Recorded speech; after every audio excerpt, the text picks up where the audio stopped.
Welcome to USA Global TV and Radio, where our mission is to provide education, entertainment, hope, and inspiration. USA Global TV and Radio connects you with experts and audiences all around the world every single day to help you succeed in business and to live a richer life. Visit us at usaglobaltv.com to learn about career and life-changing training and mentoring programs like the Listening Mentor. Subscribe to our newsletter to stay informed about our special programs and offers. Discover how you can become a guest on one of our shows or a host or producer of a USA Global TV and Radio show of your very own. That's USA Global TV and Radio, where the doctor is always in.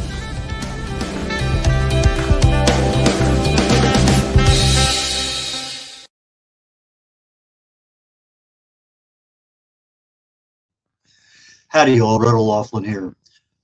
Today's Corner Bookstore, I am honored to have Russell Little join me. He's a good friend of mine, used to live here in Houston, now lives somewhere near the East Coast.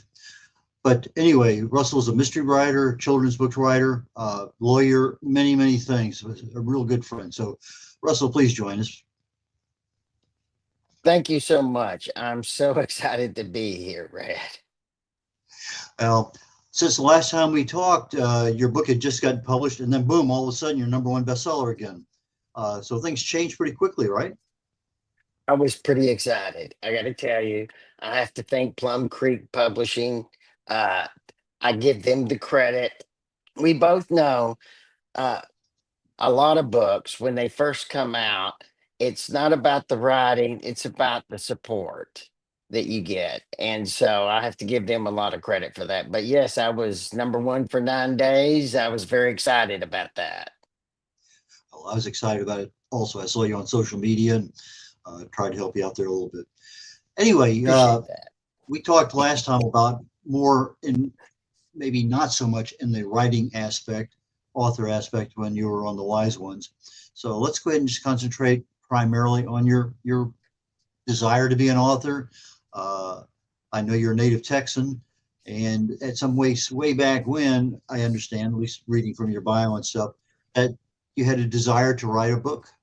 So why don't you tell us a little bit about how that little kernel was formed and how long it took you, and we'll just kind of take it from there. Okay, well, this is bizarre. The initial kernel was started when I was in first, second, and third grade. I had 2 learning disabilities, and I could not speak until really where people could understand me until after I had speech therapy. And I was a struggling reader.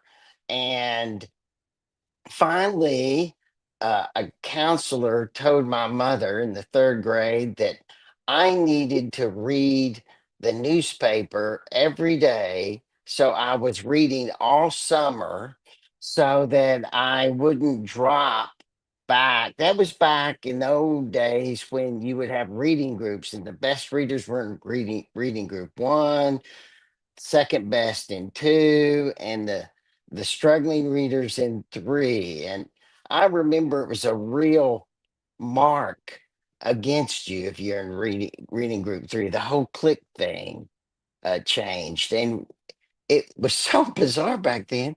You even had to sit in the class where your reading group was. And every year I would start in reading group 3. And then as I got better during the year before Thanksgiving, they would actually have me move my desk. And I remember seeing the children's faces, my friends' faces in reading group 3, the hurt on them, because they weren't moving from 3 to 2, and they knew what it meant, and I did too. And then about February every year, I'd move from reading group 2 to reading group 1. I remember you actually would move across the class to where the reading group 1 was. I can't believe now how demarcated that was. That was a hurtful thing because you could see on the children's faces, on my friends' faces, what it was like. But anyway, so reading the newspaper every day, uh, I would read the opinion page, and I came from a working class family, and I would read about uh, politicians and lawyers and issues of the day. That's what I would read third grade on before I went to school and in the summer. Wow, it is crazy. But that gave me an idea that I wanted to be more. And uh, I fell in love with this little book in the third grade because it was a beautiful book, and I started trying to copy it. And I would draw the pictures from the book, and then I would write my own lines from the book. And that's the way it was from then on. And I'm in college. I would Every time that I would experience something new somewhere, uh, I would go back to the dorm afterwards and write it down so I wouldn't forget it. So I would know the sensations of what I learned, uh, and I wouldn't forget them. So I was going to write about them, I would remember it. I remember once I was at Texas Tech. I went to 5 undergraduate schools, but at Texas Tech there was this riot one night because it was the first snow of the season, and we were playing the Aggies that Saturday. It was crazy. There was a big riot, and I'd never seen a riot or been in a riot, and I thought I need to go get in that and see what that's like, and actually did, and had quite a few wild experiences over the next 2 hours of that. And then when it all broke up and everyone else went out drinking, I went back to my dorm and I wrote till 2 o'clock in the morning about it. And that's the way I've always been. Okay, so you had this learning disability that got converted into a reading plus plus plus, also converted into writing plus plus plus. If you're writing till 2 o'clock in the morning, that's pretty dedicated. But you came up with this book, and I think it was based on your legal career, Murder for Me. That was your first. Yes, Novel. believe it or So not. go ahead. Well, believe it or not, from being a kid that couldn't read or really even speak in the first grade, I wound up valedictorian of one of the universities. I went to the University of Texas Law School, graduated in the top third, and practiced law for 41 years. Again, for somebody who had a little bit of disability, boy, just zoomed once you got past that. Okay, so you wrote Murder for Me, a mystery. You wrote Murder for Storm, another mystery. And you've written 3 children's books, Perception series, if I remember right. Friendship, I think, is Yes. the last one. So you wrote a mystery book, got it published. That's kind of a big deal. We're writers. I mean, a lot of us are writers, but we never publish a book. That kind of separates a few of us. So you got your first book written a few years ago, got it published, and then it took you a little while to get the second one done, but you had it in the back of your brain that was going to be another book. Uh, so tell us about the first book. You're writing a novel.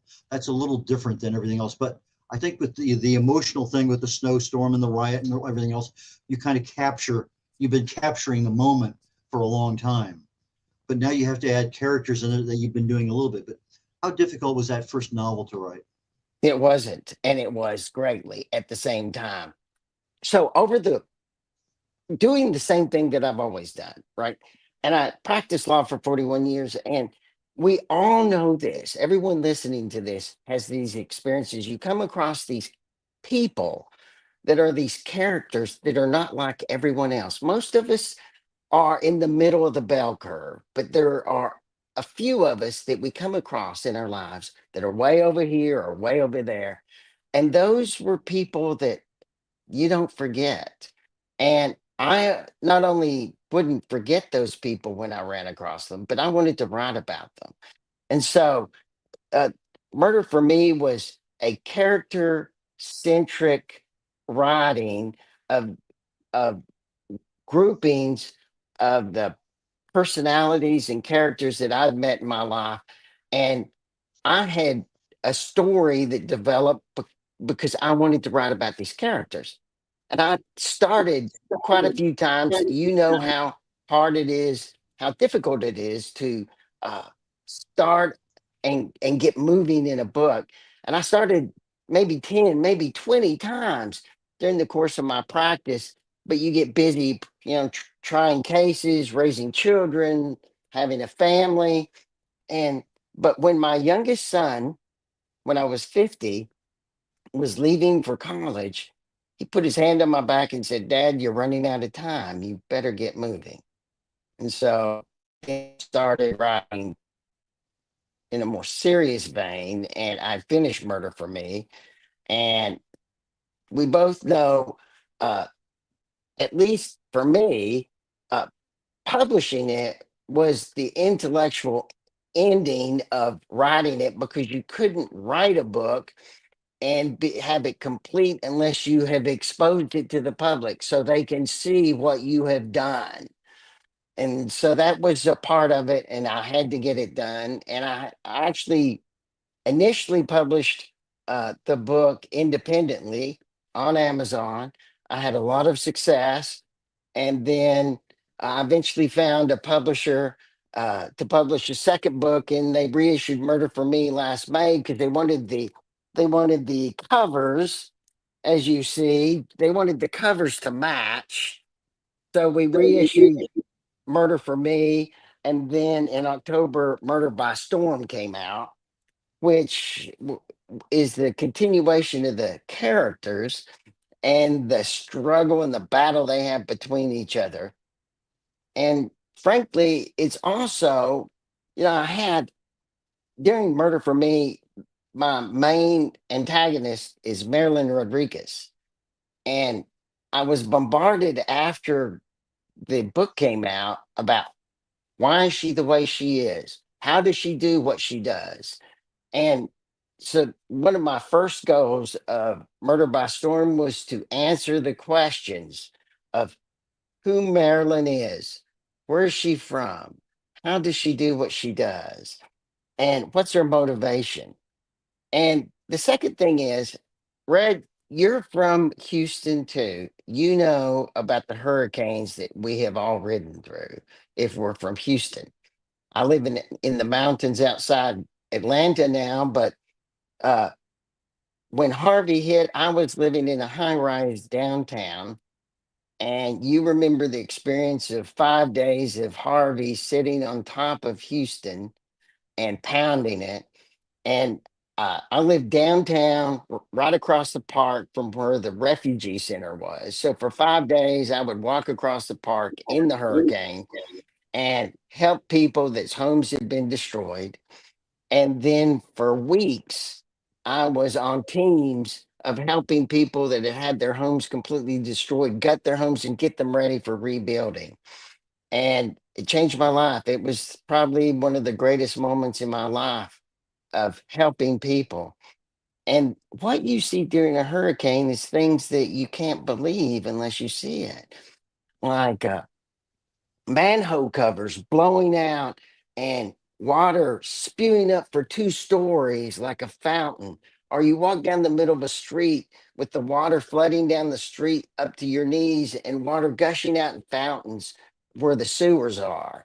And you, you are the way people will risk their lives to help a complete stranger uh, that's in trouble. It gives you great belief in humanity under catastrophic conditions, and it was wonderful. And those were things I wanted to write about too, so I put them in the book. uh, that's why Murder by Storm is by storm, because it's a murder psycho thriller during a hurricane. For those people who may not be familiar with Hurricane Harvey, uh, there are places here in Houston where the freeway kind of narrows and it goes down a little bit, and we had semis literally underwater. I mean, the water was that high. Just south of us a little ways down by NASA. In fact, I think it was the NASA area. They had 53 inches of rain during Harvey. I had 35.5 inches of rain at my house. We had 52 inches downtown.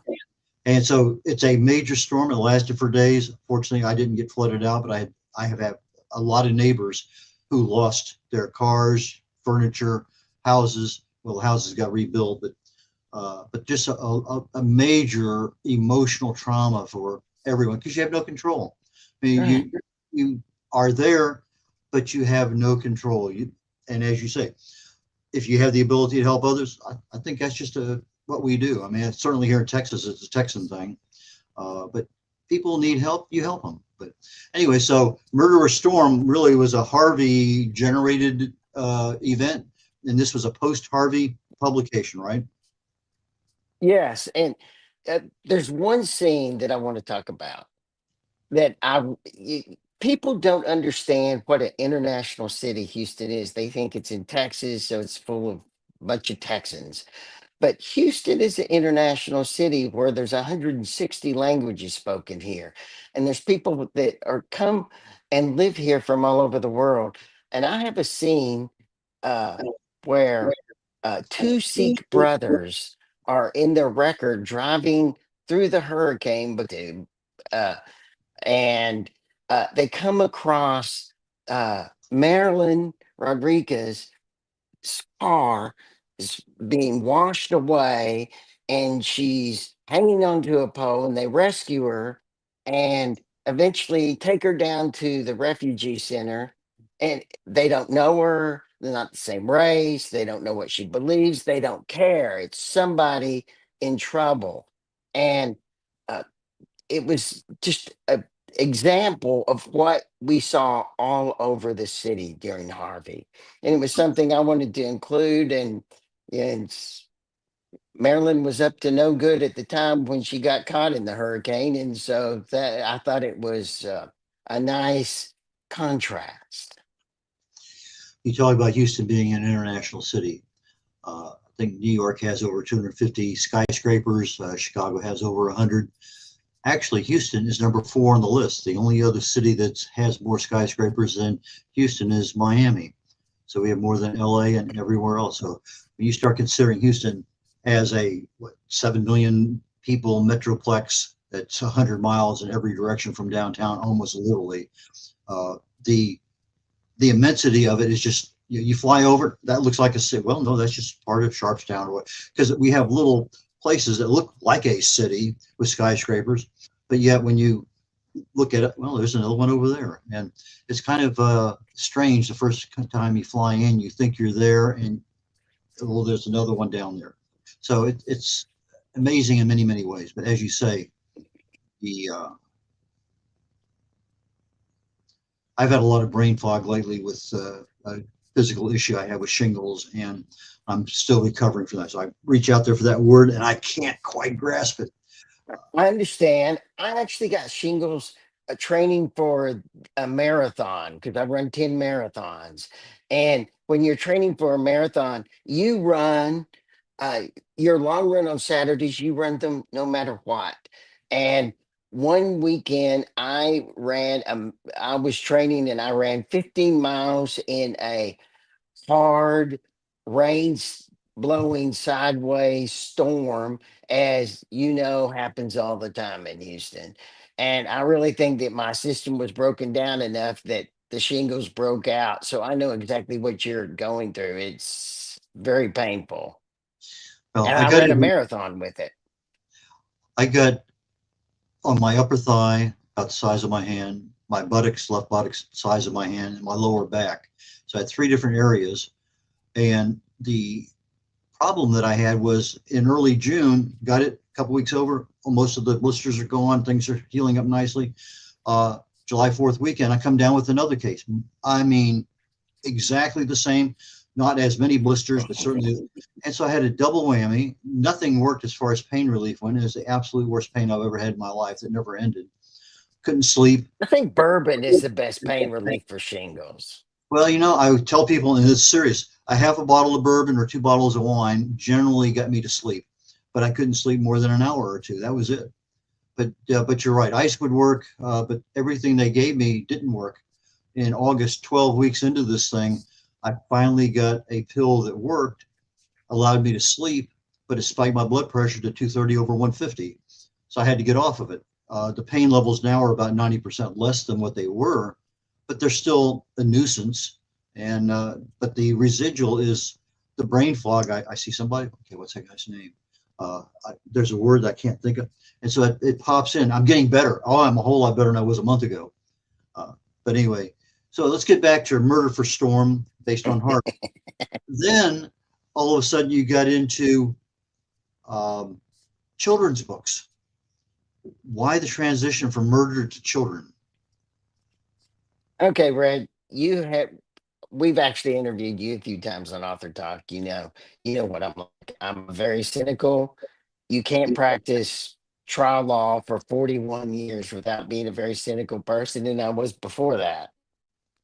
Uh, so I'm not really a soft and cuddly and touchy guy. And though I am a great dad and raised three wonderful kids, I'm not really the kind that loves things like parents' night at school and stuff. But my daughter told me I was going to my granddaughter's grandparents' day, and so I went. And I was in her class sitting there, and my little granddaughter that school picked up a stuffed elephant and brought it over to me and told me that was her favorite animal. And I was like, boom, that's an idea. Because I worry a lot about the grand fauna or the large animals of Africa and the different ways that uh, the world of people of conservation are trying to save these animals so they don't go extinct, are trying to save them. And uh, for a long time, it was they they were trying to resist poachers and that sort of thing, and then but they couldn't get the local villages invested in that. They did finally come across the fact that if you could economically get the villages invested in saving the animals, because that's how they made money with tourists, that then they would help protect, and that was the way you protected these animals. And uh, going from that thought was having other people as they grew up loving these animals. And so I thought I wanted to write a children's book so that other children loved the grand fauna of Africa. And so as they grew up, they became adults interested and invested in that. And so I left uh, after the grandparents' day. I went to a cigar bar, lit up a cigar, and wrote a short story about my granddaughter and a baby elephant. And I did it for no other reason than I wanted to write it. I was inspired by it. And a few weeks later, I was leaving for India, and I told an editor that was publishing a children's book about friendship. I told her that I'd written that, but she said, "Well, give it to me before you leave for India." So I gave it to her. And when I got back, she said, "Oh, by the way, I'm putting that in a book and I need another story." So I was like, "Whoa." So I wrote another story about this baby elephant and a baby rhinoceros and my granddaughter in a zoo. They get lost, they help them, and they put that in the book too.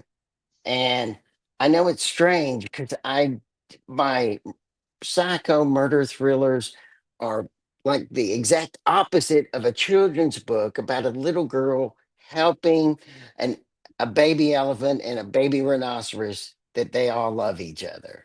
But that's what it's about, and they were pretty good. I was pretty proud of them. You call it the Perception series. Why Perception?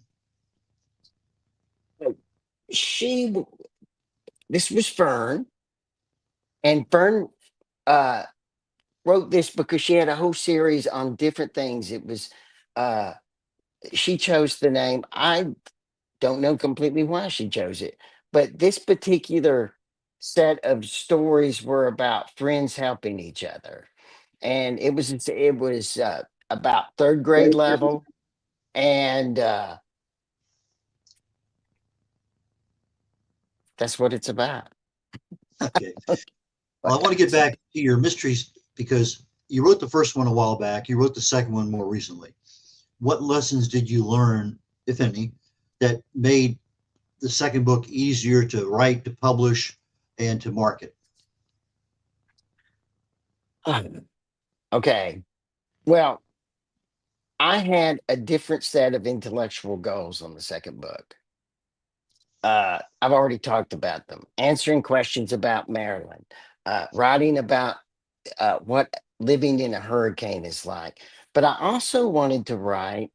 Uh, it was a real challenge in the second book, Murder by Storm, because I wanted to write from a woman's point of view, and I was afraid to do that, and because I wanted to do it right, and so I had to work hard at it, and it took a lot of early self editing and rewriting, and actually Fern Brady, uh, yeah, I would write these chapters, and there was one time we were in a cigar bar, and she had read chapter 7 and 8, and she actually threw them at the pages at me, saying, "That's not, you missed it." And I remember the whole cigar bar was like, "Whoa, what's happening?" I was like, Look, this is the way editors treat their writers." But so it was difficult because I was trying to write from a woman's perspective, and as a man, I missed a lot of it, but I think I finally hit it. It just took a lot of work. uh and after I wrote it, uh and rewrote it, I actually had publishers come to me and want to publish the book because they were so excited about uh, the first book. And uh, I went through a couple until I found the one that Plum Creek, and uh, we uh, we went through extra editors. I got to tell you, the whole thing about editors, you can't publish a book without good editors, and they can be your bane too because they can drive you crazy. Uh, but we struggled with the rewriting again, and we finally got it right. And as far as the then marketing the book, I've always understood that algorithms are really the magic on understanding who's looking at your book, how, because there's millions of books out there. Red, you know that there's, and the trick is finding the people out there through the sea of millions of books that, and getting their attention to your book. And the way you do that is the magic of algorithms and understanding where those people are and then presenting them with the opportunity to see your book. And that's not something a novelist really can do on their own. It's something, it's like bankruptcy law. The thing about bankruptcy law here is you've got to do bankruptcy law all the time or not at all because it's something you've got to have your hands down in the mud. You got to be able to feel it, and you got to know it, and you got to know all the unspoken rules and where you should go and where's all the traps. So it's almost impossible for an author to do by themselves and do it right. And so I know people that do it and do it all the time and do it right, including Amy, uh, who is the publisher. And as and basically you give it over to them and you do everything they ask you to do. And that's how we had the first success. We haven't stopped, and we haven't stopped the promotion. uh, I'm doing tons of podcasts. I never did that before. I love doing it. I love doing podcasts. Uh, and then after Christmas, we're going to start attacking those algorithms again to reach out to readers, because, we have 8 billion people on the planet. We have millions of readers. All I have to do is figure out how to reach and get the attention briefly, just for a millisecond, of all the readers that might be interested in my book. So it sounds like you spent a lot more time and money on the second book for editing, and a lot more time and focus on the second book for marketing. And I think that's a norm, because as we see things, I can make it better, and you make it better, and sometimes it costs. And particularly when you have a novel where you have locations and time and people and all sorts of other things that come in. And as you say, you have to put your mindset in as a woman, and then you have to put your mindset in as a foreigner. There's different things there that most of it. I write nonfiction. I don't worry about that at all. And so I did write a book when my wife was having chemo, about my last flight. It wasn't my last flight, but it was a flight that I picked out that I said it was my last flight in P3s, where we were making simulated attacks on Russian submarines in the Atlantic, which was true. This almost every mission I went on, we cocked the racks and opened the bomb bay doors and pushed the buttons that you have to, because you practice real life with a inert or dummy weapon as if it was there, because you don't want to. The first time you ever open the bomb bay doors in real life, that's not the way you do it. So anyway, but I have the characters, I have everything, but I have not put the conversation into the book. So that's something I'm still working on, because I know how difficult it is. So anyway, your books are doing really well. If you would hold them up again, because I wanted to ask how you derived the cover for the first book, and then the second one came on and was okay. There we go. So the first book, Murder for Me, that's somebody looking out of a office window or a residential window downtown. Same Yes, one. that's a high rise downtown Houston. And then the second one has the storm. I'm guessing that's a lightning strike or something over there. Yes, I love that lightning strike. I think it centers attention on the book. And let me tell you what, that lightning strike will be magical when you're attacking algorithms to try to get the attention of readers that potentially might be interested in buying your book, because you've got to find something different. You also have you know this, you have to find something. It's got to be beautiful, right? Can't be ugly in one way or the other. There's got to be some beauty to it. And these covers were done by some artist that my publisher Amy found, who did an incredible job once they knew what I wanted, and they knew the book. They had read the book, so they knew what we wanted, and I loved it. I mean, they hit it right almost immediately.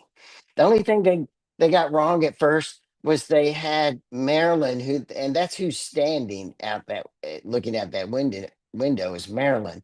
They got her too young.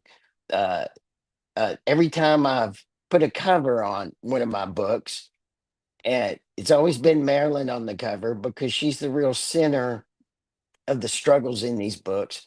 And and they always make her too young. I always have to say that she's, just because she's able to do that, she's not 20, and she's 45. And uh so that's how we got the covers. Also, when you make covers, you know this from your books, they have to be covers that correspond with the other covers in the same genre so the readers will accept it and buy it. It's very important. Uh, so they have to be within an acceptable range of what your possible customers are looking for. And so that's the real part of picking a cover too. But the lightning strike's my favorite part. Okay, so how do people get your books? How do they get in touch with you? Do you have anything coming up where you're signing anything or making a visit? Tell the world how do they get in touch with you and your books?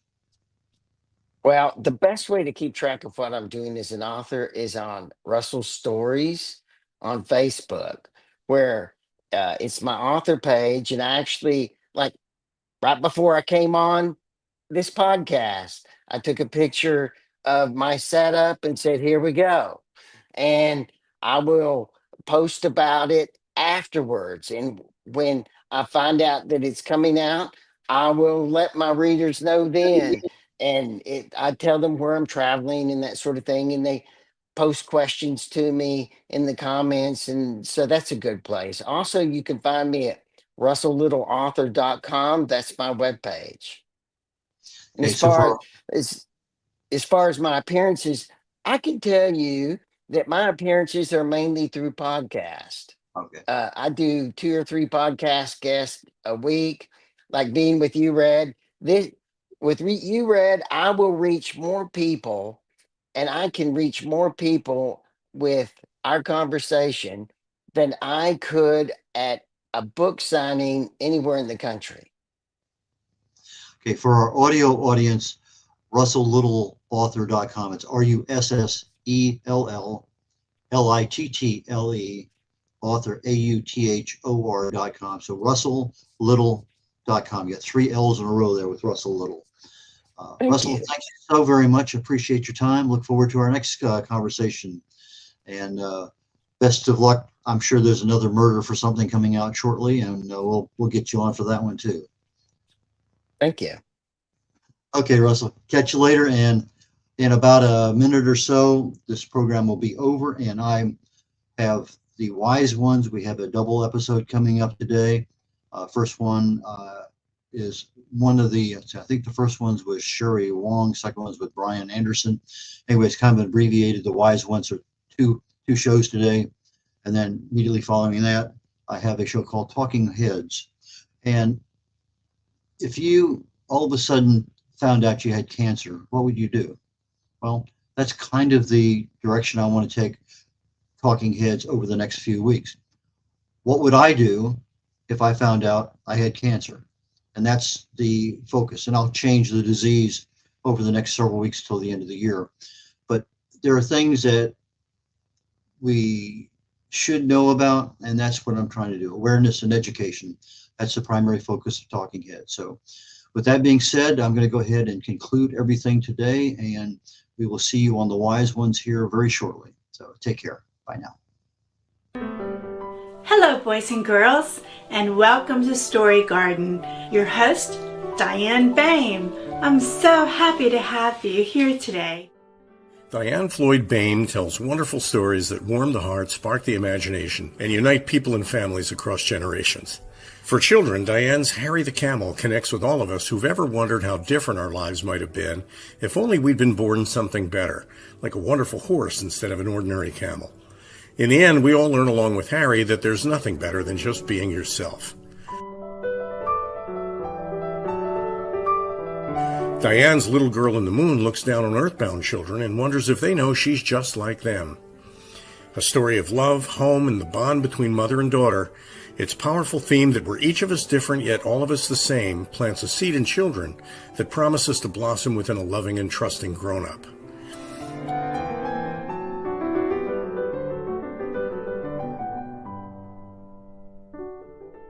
Diane's new biography, Rise, recounts the experiences of her grandmother, Ruby, to reveal the hidden strength of the human spirit. Ruby's story inspires all of us to become the best versions of ourselves. You'll find all of Diane's delightful books and much more at dianefloydboehm.com. Visit DIANNFLOYDBOEHM.com. That's DianeFloydBaim.com.